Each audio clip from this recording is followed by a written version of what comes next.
We do want to have time for the meet and greet. I did, prior to that, want to touch on the international element, because I think it's wonderful to be known locally, interesting to be known regionally, pretty phenomenal to be known statewide and even nationally, something that Oscar has tapped into.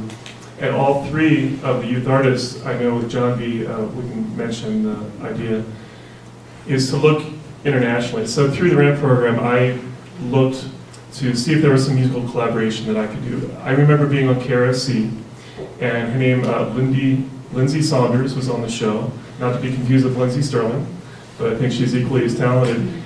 And she mentioned how she does like a flamenco type of guitar, and she had this fan base somewhere in Spain, and she had no idea why. Well, she knew, I think it was because of her guitar playing, but it wasn't anything active that she really pursued, but she had this fan base growing in Spain, and she was thinking about down the road going to tour over in Spain because she had like a built-in audience there, and this little light bulb, it's 25 watt, but it was still a light bulb, went off, and I was like, you know, it would be interesting to look into trying to make some international connections. How cool would that be to be known as an artist internationally? So I tried China, that didn't really go anywhere. There was somebody in Japan I tried to connect with, and there was a language barrier there. And then I was able to connect with Australia through the radio show, KRFC, and then a little later to London.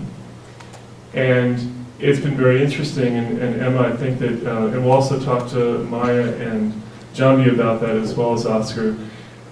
You were able to work through RAMP with a couple songs with Lucy Gowan over in London. Yes, yeah. So, you know, when Vincent was looking, you know, for international collaborations, he found Lucy, and she was looking for vocalists to record some covers with her.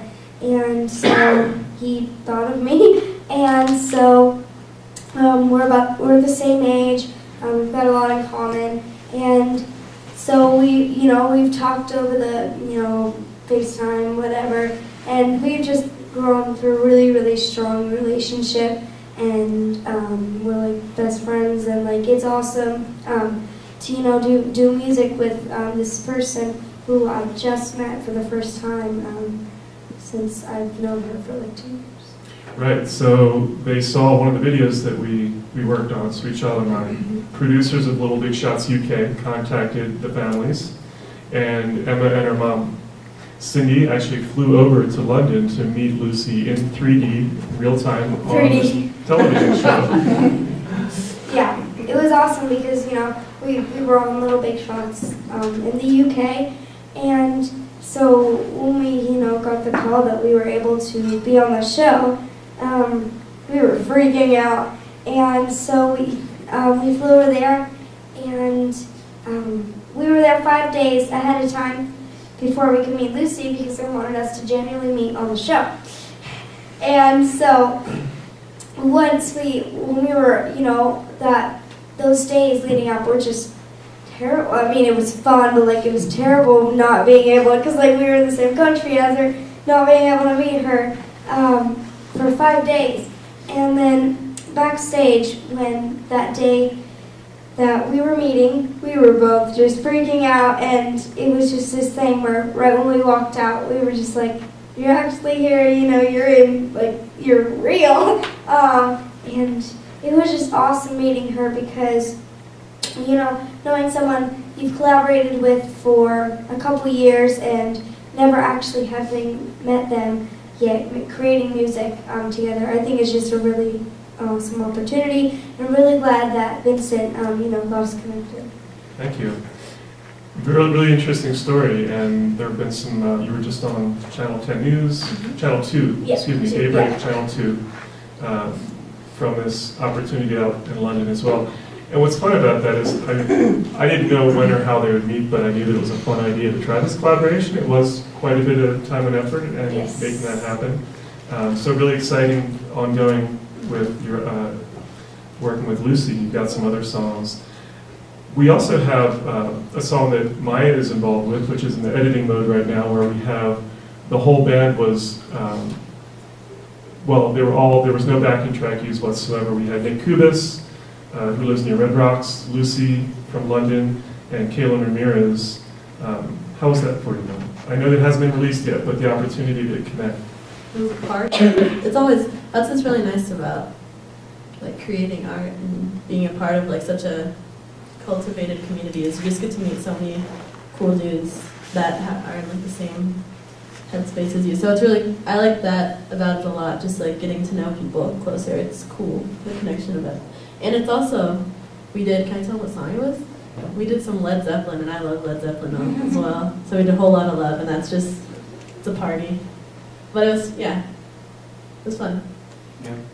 And the experience of being in a music video, there's a lot that people that haven't been in a video probably aren't aware of, and it was quite the learning experience. Yeah, they made me kind of like act like dance and stuff, and I have no like physical rhythm, so it was like I don't know how that'll look, but you should watch it to find out. I've seen the video editing, and you really look fantastic. She did a great job. You did a really, really great job. That was definitely the barrier, the hardest barrier to overcome. Right, and it was a new learning experience. Yeah. Yeah, and when you see the finished video, you're gonna say, I look good. But honestly, that's why I play folk music, because I can't dance. So I wanted to, Johnny has an international mindset, ancestry from Kathmandu, and you're thinking you have an idea that I thought you wanted to mention to folks that's in process. So recently I've been working on this project called Harmonies for Hope. Basically what we're trying to do is we are trying to provide music education and instruments for kids all over the world that can't afford it. So we're based in Longmont, obviously. I'm working on getting funding from a few different places, and that's been going pretty great so far. My friend Tiana, who's a big believer in everyone getting a chance at music, she's actually here on exchange, but she'll be moving back to Australia in May. So I have connections with her and my friend Max, who's from Denmark. I'm working with him and his sponsors.